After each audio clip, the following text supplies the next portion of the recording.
Hello नमस्कार मंडळी, gossip गर्लच्या आजच्या नवीन पॉडकास्टमध्ये पुन्हा एकदा तुम्हा सर्वांचं खूप खूप आणि मनापासून स्वागत आहे. मर्याम बापूंच्या जयंतीबद्दलची पोस्ट तुम्ही सर्वांनी खूप एन्जॉय केली, त्याबद्दल तुम्हा सर्वांचे खूप खूप धन्यवाद.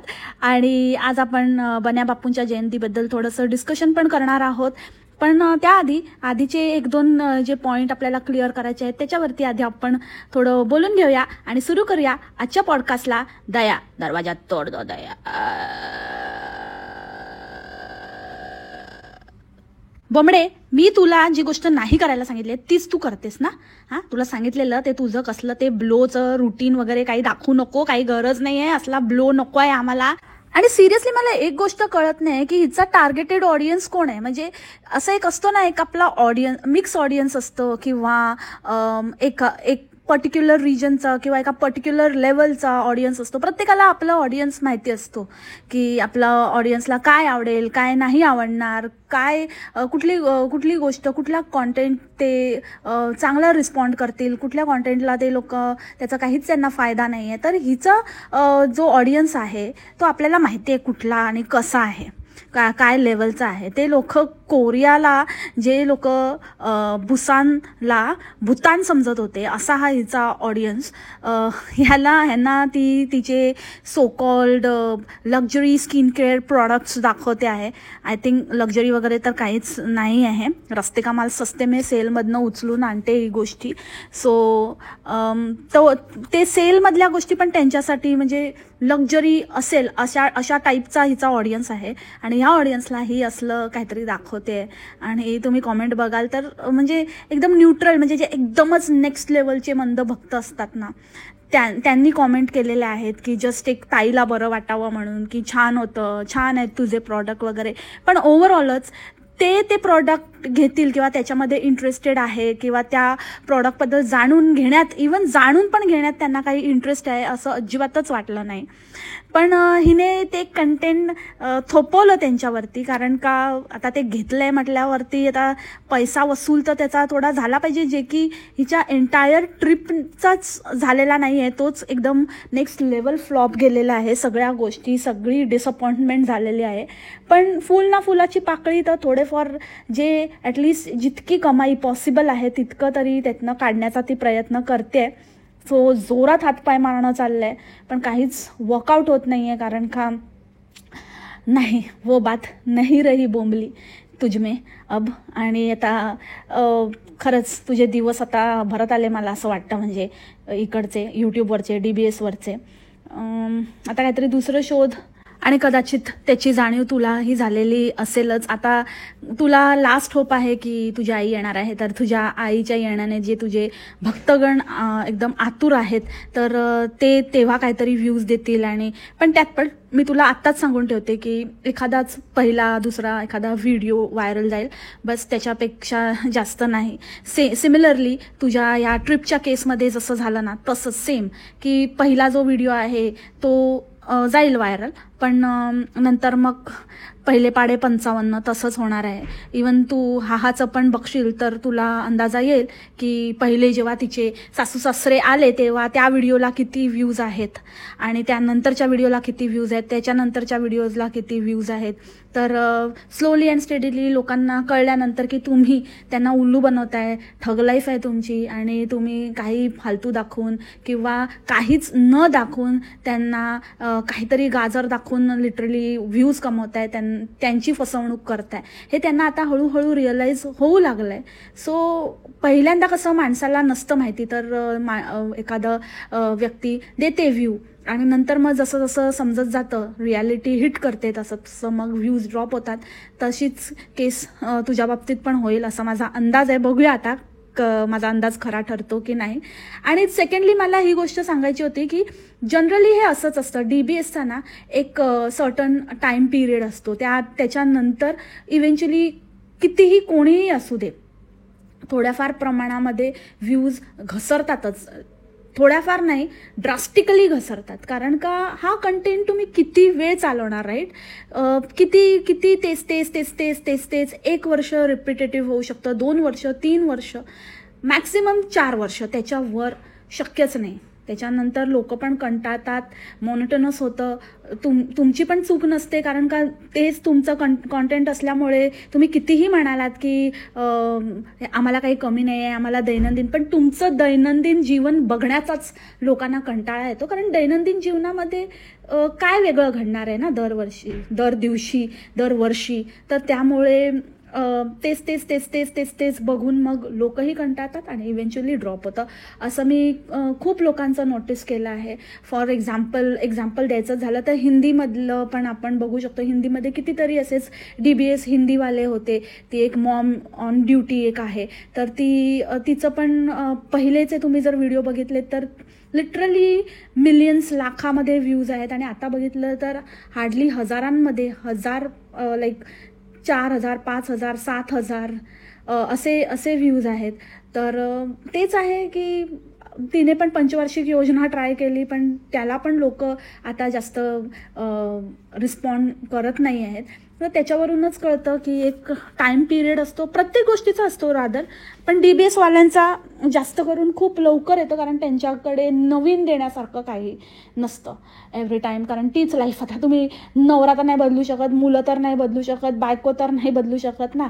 तेच लोक, तेच कॅरेक्टर्स आणि त्यांचं तेच डेली रुटीन, त्याच्या उपर काही नसतंच. तर ते बघून बघून बघून बघून लोकही कंटाळतात आणि इव्हेंच्युअली व्ह्यूज ड्रॉप होतात. सो इट्स अ रियालिटी, आणि जे तुम्ही एक्सेप्ट करा नाही करा ते काही बदलणार नाही आहे.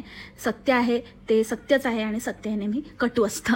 सो म्हणूनच मला असं वाटतं की बरेचसे लोकांना बिझनेस वगैरे ह्याच्यामध्ये मग ते गुंतवतात. हळूहळू ते आपला बेस क्रिएट करतात, सेटअप क्रिएट करतात, एक काहीतरी एक साईड अर्निंग सोर्स क्रिएट करतात. जेव्हा ते लोक पीकवर असतात तेव्हाच ते ह्या गोष्टीमध्ये इन्व्हेस्ट करायला सुरू करतात, जेणेकरून त्यांना माहिती असतं की नंतर जर आपला अशी वेळ आली तर आपला दुसरं काहीतरी एक अर्निंग सोर्स रेडी राहील, आणि तो अर्निंग सोर्स ह्यांच्याच कमाईतून, YTच्याच कमाईतून त्यांनी क्रिएट केलेला असतो. So I guess it's all about thinking, it's all about priorities, it's all about तुम्ही किती हुशार आहात आणि तुम्हाला किती कुठल्या गोष्टीला कसं त्याचा सदुपयोग करावा हे तुम्हाला माहिती आहे. So this is call an investment. Bomble हे स्पेशली तुझ्यासाठी आहे, कारण का तू खूप इन्व्हेस्टमेंटच्या गोष्टी करत असते ना. सो तुझी जी इन्व्हेस्टमेंट आहे फालतू थुकरट इन्व्हेस्टमेंट, चड्डू ब्राडूची इन्व्हेस्टमेंट, नंतर तुझ्या ब्रँड कलेक्शनची इन्व्हेस्टमेंट, म्हणजे बॅग्सची इन्व्हेस्टमेंट, कपड्यांची इन्व्हेस्टमेंट, हे इन्व्हेस्टमेंट बोलल्याने काही इन्व्हेस्टमेंट होत नाही. याच्यामध्ये काहीच इन्व्हेस्टमेंट असं काही नाही आहे. हे उगाचच तुम्ही काहीतरी त्याला इन्व्हेस्टमेंटचा टॅग देऊन असं काहीतरी आपण जे करतोय ते योग्य करतोय असं दाखवण्याचा लोकांना प्रयत्न करताय. But it is not at all convincing. अजिबातच मी असं नाही म्हणत की घेऊ नयेत. जर तुमची परिस्थिती आहे एखादं दुसरं असं अधेमध्ये घेणं किंवा वन्स इन अ व्हाईल ठीक आहे, पण नुसतं इन्व्हेस्टमेंटच्या नावाखाली वाटेल तसा खर्च करणं हे मूर्खपणाचं आहे. आणि बोंबली तू मूर्ख आहेस, कारण तुमच्या या सो कॉल्ड इन्व्हेस्टमेंटमध्ये लोकांना काही इंटरेस्ट नसतो. ते मजा घेतात, एका पॉईंट नंतर त्यांना ते पण कंटाळा येतो. कारण का किती ना, म्हणजे अनरिअलिस्टिक गोष्टी किती बघणार. जी गोष्ट ते कधीच आयुष्यात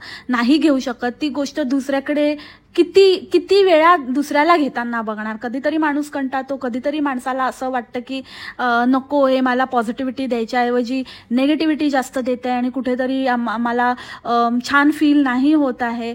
मला स्वतःबद्दल डाऊट यायला लागला आहे की ही समोरची व्यक्ती काही न करता नुसतं मला गंडवून माझ्या व्ह्यूजमुळे इतकं कमवून ह्या गोष्टी घेते आहे, आणि मी आपला वेळ वाया घालून काहीच माझ्या हाती लागत नाही आहे. हे कधी ना कधीतरी शहाण्या माणसाच्या मनात येतच, आणि त्यामुळे मग तुमच्यासारख्यांचा इन्व्हेस्टमेंटचा प्लॅन गणतो बोंबली. आणि तसंच तुझ्या बाबतीत झालेलं आहे. आणि तुला आता त्या गोष्टीची इतकी नशा झाली आहे की जे काही आहे ते सगळं ढासळून पडेल आता, त्याची तुला भीती वाटते. कारण का तुझ्याच ह्याच्यावरती सगळं काही भिजतंय ना. जे काही तुझी उडवाउडवी चालली आहे, अशी ही उडवाउडवी, अशी ही बनवाबनवीच्याच जीवावर तर चाललेली आहे. त्याच्यामुळे आता बोंबलीचे धाबे दणाणले, जसे व्ह्यूज ड्रॉप होत आहेत तिला असं वाटू लागलं, आणि ते चेहऱ्यावर स्पष्ट आहे. कारण मन्या पण बस मन्यानंतर काही लाडबीड पुरवणार नाही आहे. म्हणजे एक लिमिट असतं ना खर्चाचं, तर मग एक लिमिटेशन सेट होईल. आणि जर हे ढासळलं तर मग मन्याच्या राज्यामध्ये इतकं लक्झरी आणि इतकी मजा मारता येणार नाही जे ती आता मारते. आणि त्याचं जे प्रेशर आहे ते प्रेशर आता तिच्या चेहऱ्यावर, तिच्या व्हिडिओजमधनं आणि ओव्हरऑलच सगळ्या तिच्या बॉडी लँग्वेजमधनं स्पष्ट दिसते. म्हणजे किती धडपड करते ना ते. हिरोईन पिक्चर जर तुम्ही बघितला असेल तर तुम्हाला मी काय बोलते त्याचा अंदाजा येईल की इतकं म्हणजे स्वतःबद्दल चांगलं ऐकणं, मग वाटेल तसं म्हणजे एक स्टँडर्ड सेट करणं, एक लाईफस्टाईल जगणं, हे सगळं इतकी सवय होऊन जाते ना. मग अचानक जेव्हा ते मिळेन असं होतं तेव्हा मग खूप वाट लागते. माणूस अगदी वेडापिसावतो जसं बोंबली झाली आहे तर तशा पद्धतीने. त्यामुळे पहिल्यापासूनच ना आपण थोडं तरी आपण जे आहोत त्याच्यापेक्षा जर आपल्याला जास्त मिळालं आहे तर नक्कीच त्याचा उपभोग घ्यावा, पण एका लिमिटपर्यंत. इतकं पण स्वतःला त्याच्यामध्ये झोकून देऊ नये की परत येणं डिफिकल्ट होईल. Hope you understand what I am trying to say. So बोंबली, वक्त है सुधर जाओ. अजूनही वेळ गेलेली नाही. उन्हात उभी राहिली ही बाई, उन्हामध्ये उभी राहून दाखवते. फिल्टर तू पूस, घास, नाहीतर आणि काय तुला जे करायचं रगड त्याच्यावरती पार्वता. तो फिल्टर काही जाणार नाही त्याला, म्हणूनच फिल्टर बोलतात. तर मूर्ख बाई, फिल्टर लावून तू हे ऑब्वियस करते लोकांना बोलून की मी हे तुम्हाला पुसून दाखवते, मी तुम्हाला पुसून दाखवते, हे बघा टिश्यूने वाईप करून दाखवते. नाहीतर तुम्ही म्हणाल की मी फिल्टर लावलाय, तर मी फिल्टर नाही लावलाय, हे बघा अजिबात नाही, माझी बघा कशी लका लका लका लका लका लका लका लका तांबडी चांबडी चमकली उन्हात ना, लका लका लका लका लका लका लका लका. या अडाणी बाईला फिल्टर कशासाठी वापरतात? फिल्टरचं मेन पर्पजच ते असतं की तो हल्ला नाही पाहिजे. म्हणजे तुझा तर हलतो ती गोष्ट वेगळी आहे, पण ते पुसून बिसून दाखवणं हे चौथीवाले चाळे कशाला करते ग चौथी फेल? तुला वेगळं सांगण्याची गरज नाही. तू जेव्हा आतमध्ये येऊन बसलीस ना तेव्हा तुझ्या थोबड्यावरचा ब्लो कुठेतरी ब्लो आउट झाला होता. स्वतः बघ आधी.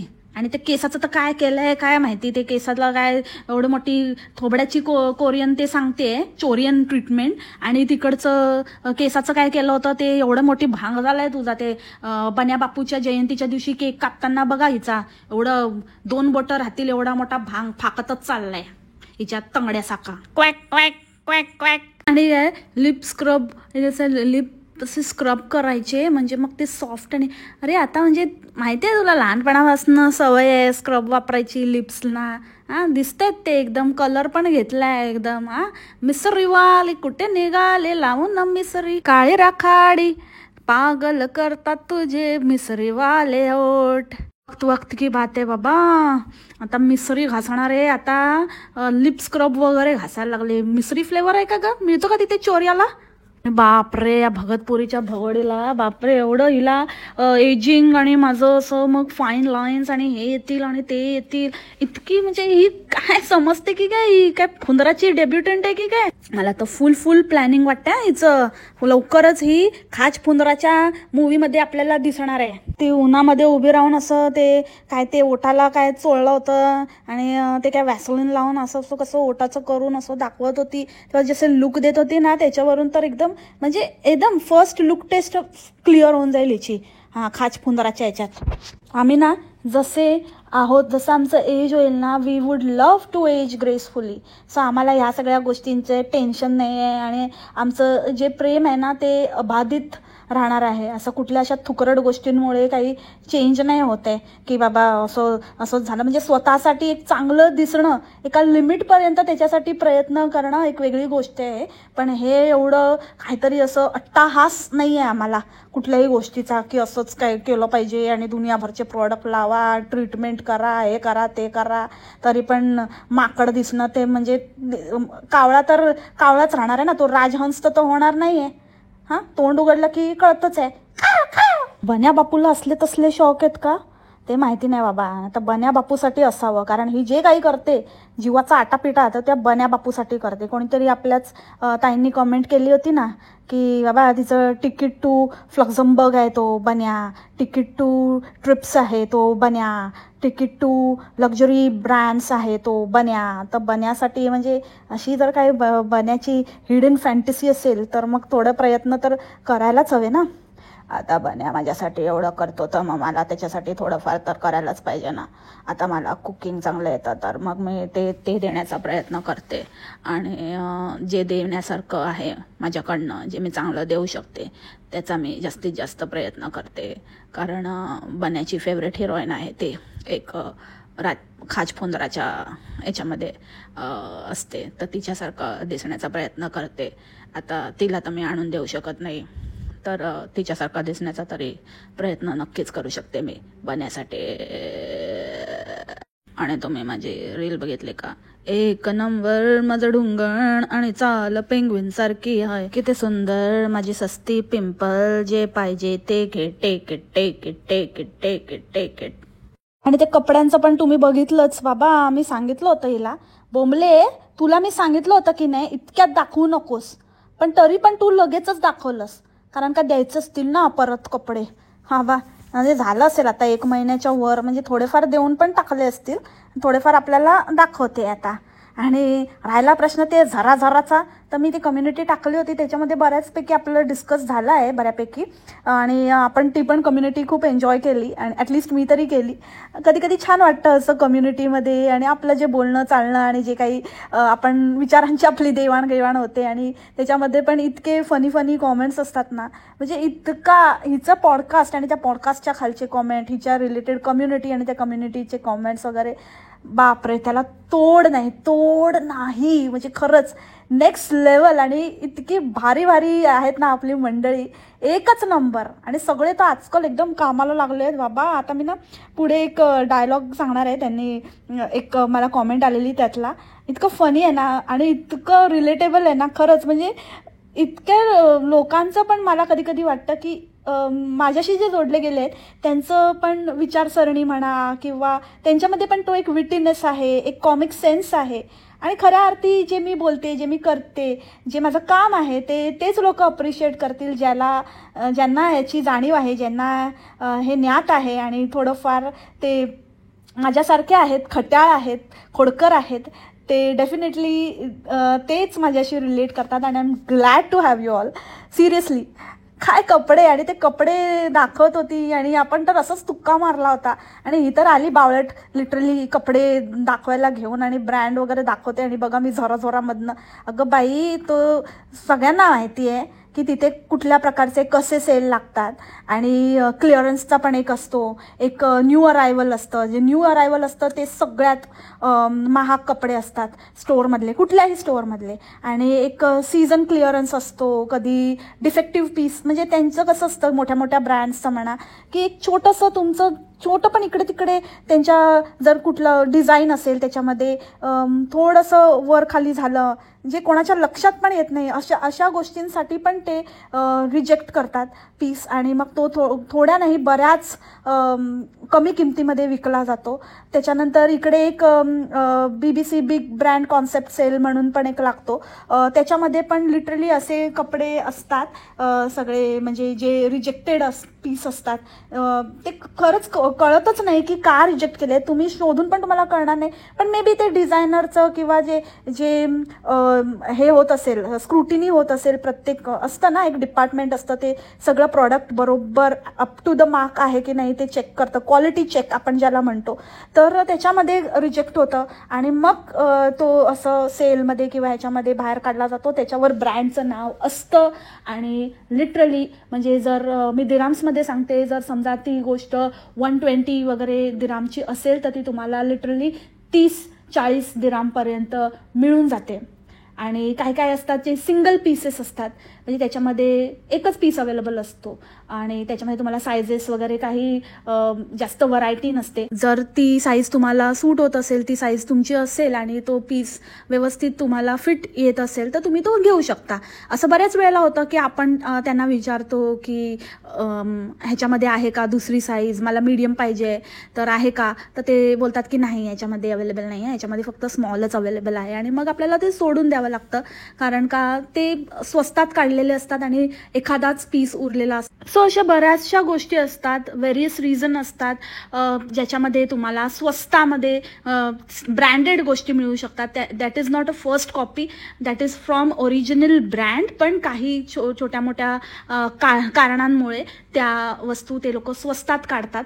सो मिळतात. आणि एक थ्रेफ्ट मार्केट म्हणून पण असतं, त्याच्यामध्ये पण बऱ्यापैकी स्वस्त म्हणजे लिटरली ओरिजिनल ब्रँडचे एकदा वापरलेले किंवा प्रमोशनला आलेले पण ब्रँड्स विकायला काढतात, कारण त्यांच्याकडे एवढं कचऱ्याने साचलेलं असतं. ज्यांना आहे तर हिला तर येत नाही थुकरटला प्रमोशन, पण जे मोठे मोठे इन्फ्लुएन्सर्स आहेत त्यांना मोठे मोठे ब्रँड्स अप्रोच करतात आणि त्यांच्याकडे सतत येत असतात प्रॉडक्ट, तर ते थोडका नफा त्याच्यातनं काढतात. अगदीच त्यांना जे फुकट मिळालेली गोष्ट आहे त्याच्यातनं त्यांना जर 50% पण मिळणार असेल, लेट्स से 20-30% पण मिळणार असेल तर नॉट बॅड ना. तर त्याच्यामध्ये ते मार्केटमध्ये विकून टाकतात आणि त्याच्यामध्ये लिहिलेलं असतं की किती वेळा यूज केला आहे किंवा कंडिशन कशी आहे, त्याच्यामध्ये सगळं मेन्शन असतं आणि बऱ्यापैकी प्रोडक्ट त्याच्यामध्ये पण मिळून जातात. सो बोंबले तुझं पब्लिक असेल असं अडाणछाप तुझ्यासारखं, त्यांना काही कळत नसेल किंवा त्यांना कळत असूनही ते दुर्लक्ष करत असतील काही लोक, पण आम्ही नाही आहात त्यातले. आम्ही एकदम डोळस आहोत, डोळसपणे व्हिडिओ बघतो, सारासार विचार करतो. त्याच्यामुळे तू आम्हाला हे ज्ञान देऊच नकोस आणि तुझ्यासारख्या फालतू व्यक्तीकडनं ते ज्ञान घेण्याची आम्हाला गरजही नाही आहे. सो तुझे ब्रँड्स आणि तुझे कपडे आणि तुझं जे काही सो कॉल्ड लक्झरी लाईफस्टाईल आहे ते तुलाच लखलाभ. ठीक आहे, ओव्हर ॲक्टिंग बंद कर तुझी आणि निकल ऑडियन्स फट. आणि आता आपण येऊया मोस्ट अवेटेड पॉइंट, जो आहे बन्या बापूची जयंती. बन्या बापू की जय हो. अरे बन्या, तुझं इतकं काय रे फाटलं, इतकं काय म्हणजे इतकं कसलं. मला आत्तापर्यंत वाटत होतं की नाही काही असेल असं, अजून काही आई एवढं बोलले नाही आहे, छोट्या मोठ्या गोष्टीतनं काही आपण असं अगदीच कुठलं तर्क लावणं बरोबर नाही जोपर्यंत त्या क्लिअरली बोलत नाही. पण कधी कधी ना action speaks louder than words, असं मला आता खरंच ह्या उक्तीवरती विश्वास बसलेला आहे. आणि ज्या प्रकारे कुठे तुझं नाव नाही, तुझा साधा उल्लेख नाही, हे लोक तर म्हणतच होते, पण तुझ्या जयंतीनिमित्त पण तुझ्या मातोश्रींनी, म्हणजे ज्यांनी एवढा महाअद्वितीय माणूस जन्माला घातला, त्यांनी एक शब्द पण नाही बोलल्या त्या. काय रे, काय करून ठेवलं बन्या, कसा रे तू, कसं म्हणजे काय इतकं असं इतकं तुटेपर्यंत ताणलंस तू, काय केलंस काय असा. बघ असं ना आईशी असं वागू नये. आईशी असं वागलं ना की जे ताणलेलं असतं ना ते फटकन येऊन तोंडावर बसतं. जशी तुला बसली आहे ना, ही नमुनी गळ्यात पडली आहे ना, तीच तुझ्या तोंडावर एक चपराक आहे, समजला का. म्हणजे आयुष्यात काय कमवलं रे तुम्ही. सगळी होती नव्हती ती सगळे तुटले. एक व्हिडिओ माझ्या सहजच डोळ्यासमोर आलेला, म्हणजे रेकमेंड झालेला बर्थडे व्लॉग होता फेरीचा, आणि त्याच्यामध्ये इतकी माणसं होती, इतके लोक होते, बाप रे, ह्यांचे फ्रेंड्स, आणि इतका गोतावळा होता, बाप रे बाप. आणि आता बघाल तो त्यातलं एकही नाही उरला, एकही नाही. माय गॉड, म्हणजे हे असं कसं, म्हणजे ह्यांचं ते वागणं खरं आहे की मग ह्यांचं खरं रूप समोर आल्यावरती सगळ्यांनी ह्यांच्यापासून पल्ला झाडला की नक्की काय आहे. म्हणजे मी त्या दिवशीच हा विचार करत होती. सिमिलरली यांचं फॅमिलीचं पण, म्हणजे इतकं यांनी दाखवलं, इतकं गळ्यात गळे पाडून रडायचे काय आणि काय. आणि आता म्हणजे एकमेकांचं तोंड नाही बघत, ते लोक तोंड बघणं तर सोडा, साधा उल्लेख पण नाही. म्हणजे कशाला ना, मला असं वाटतं की समोरच्या व्यक्तीची पण याच्यात चूक आहे. कशाला भरीस पडता, कशाला उगाच त्यांच्या नाटकांमध्ये सामील होता ना. तुम्ही पण म्हणजे तितकेच इक्वली कल्प्रिट आहात की ठीक आहे तुम्ही तुमच्या मुलासाठी सुनेसाठी केलं असेल, पण मला असं वाटतं की जी गोष्ट आपल्याला माहिती आहे ती ॲटलिस्ट आपल्या आईवडिलांनी तरी खोटेपणा आणू नये, तो आव आणू नये दुनियेसमोर. कारण का जेव्हा मग खरं बाहेर निघतं ना तेव्हा सर्वात जास्त त्रास मोठ्या आपल्या वडीलधाऱ्यांनाच होतो. तर वडीलधाऱ्यांनी हा एक मला असं जेन्युइनली वाटलं त्यांनी हा एक गोष्ट लक्षात ठेवावी की जे खरं आहे तेच आणि तसंच वागावा, उगाचच खोट्याच्या नादाला लागू नये. कारण का मुलं तर जे यंग जनरेशन असतं ते निसटून जातं, त्यांना काही फरक नाही पडत. त्यांना स्वतःचे व्याप असतात, स्वतःच्या गोष्टी असतात, स्वतःच्या ह्याच्या लाईफमध्ये ते बिझी असतात. त्रास तुम्हाला होणार आहे.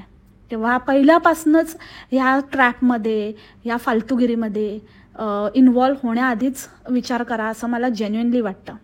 आणि बन्या म्हणजे हे आता प्रूव्ह झालेलं आहे की तुझं खरंच काहीतरी मोठं बिनसलेलं आहे. नाहीतर असं होऊच नाही शकत ना की बायकोने एवढा थाटमाट केला. आता ही पण मला आज एकाने DM केला होता, त्याच्यामध्ये लिहिलं होतं की बाबा याचं डोहाळ जेवण आहे की ह्याचं केळवण आहे नेमकं. एवढे पंचपक्वान्न नाही बाबा, भोग होता तो, भोग 56 भोग, असा भोग चढवला याला.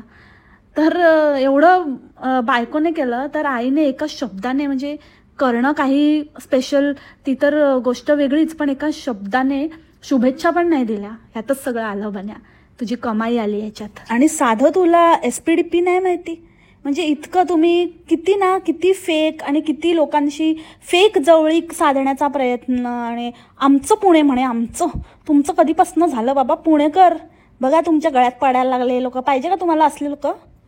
काय ग तू एवढे भोग बनवलेस हा, पण तुला साधं त्या पुरीमध्ये काही सारण नाही. साधं बटाटे ते वडे बनवलेस, त्याचे बटाटे तरी साईडला काढून ठेवायचे, ते तरी भरायचं. रगडा जाऊ दे, चल बाबा ते भिजत घाला, ते करा, ते सोपस्कार ते जाऊ दे, ते नाही. तुझ्याकडे मूग असतात, मूग तरी भिजवायचे, मूग तरी उकडवायचे. नाही तर बटाटे, सगळ्यात सिंपल तर ते बटाटे होते. तो बॉईल बटाटा एक थोडासा काढून म्हणजे खोकली पुरी आणि त्याच्यामध्ये दही टाकलं, झाली हिची दहीपुरी. देवा, काय भयानक प्रकार होता तो. आणि इतके असे कशाचं कशाला पूर्ण विरुद्ध आहार आणि कशाचा कशाला काही संबंध नाही, काही वाटेल तसं मनाला येईल ते बनवलं होतं या बाईने. आणि एकदम म्हणजे वेडी या तिकीट टू ब्रँड्सच्या चक्करमध्ये. कारण जसं आपल्या ताईंनी सांगितलेलं तसंच आहे ना, तो ये सब चाहिए तो इस एक अजून एक हे पण आपल्याच सबस्क्रायबर ताईंनी आजच कमेंट केलेली. तर मण्यारला असा भोग तर दाखवावाच लागेल ना, नाहीतर मग कसं काय बाबा. मण्यार एक नंबर, तसाच आहे अगदी विषारी साप.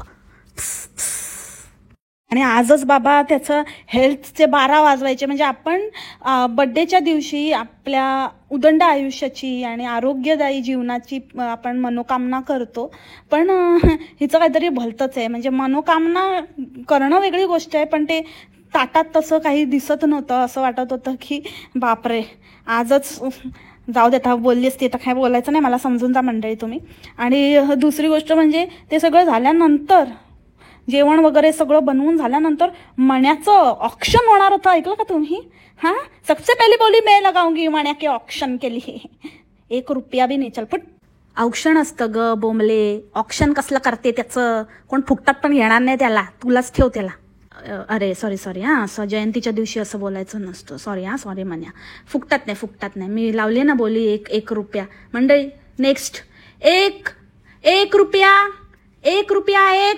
1 रुपया 2. अरे बोला ना, काहीतरी बोला मंडळी, कॉमेंटमध्ये सांगा मला, नाही तर मी ऑप्शन क्लोज करणार आहे 1 रुपया. आणि बोंबले खरं सांग, तू एकटी होती किचनमध्ये? हां, एकटी म्हणजे मण्याला काहीच माहिती नव्हतं, सगळं तू एकटी शूट करत होती.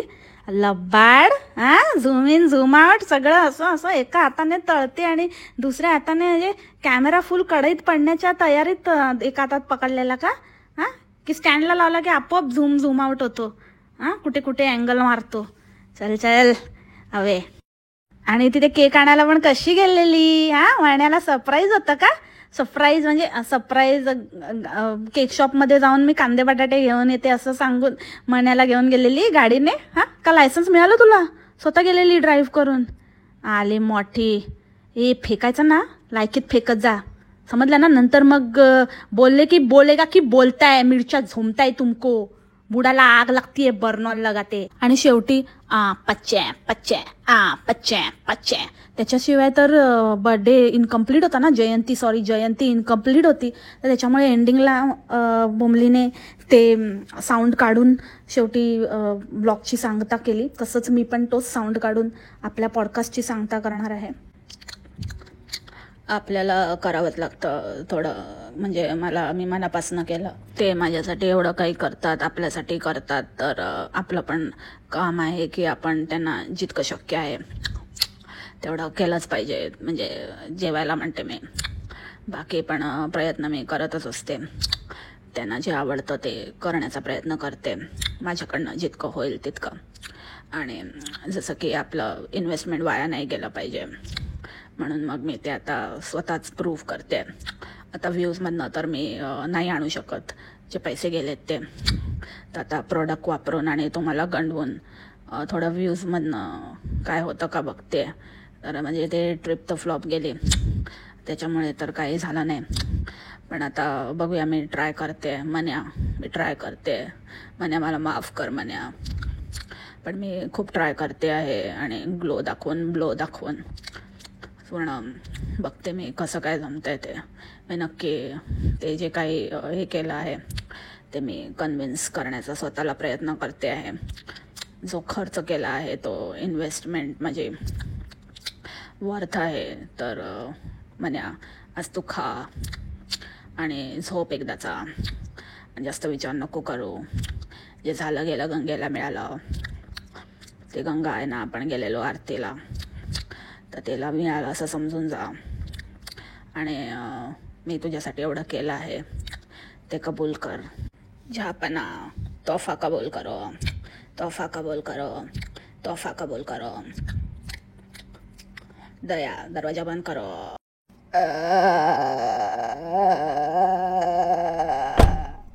So that's it for the today's podcast मंडळी. आय होप तुम्हाला आवडलं असेल. भेटू आपण उद्याच्या पॉडकास्टमध्ये नवीन विषयासोबत. तोपर्यंत खा प्या मस्त राहा आणि स्वस्थ राहा. Take care. बाय. मस्सलामा. बन्या बापू की जयंतीच्या हार्दिक शुभेच्छा.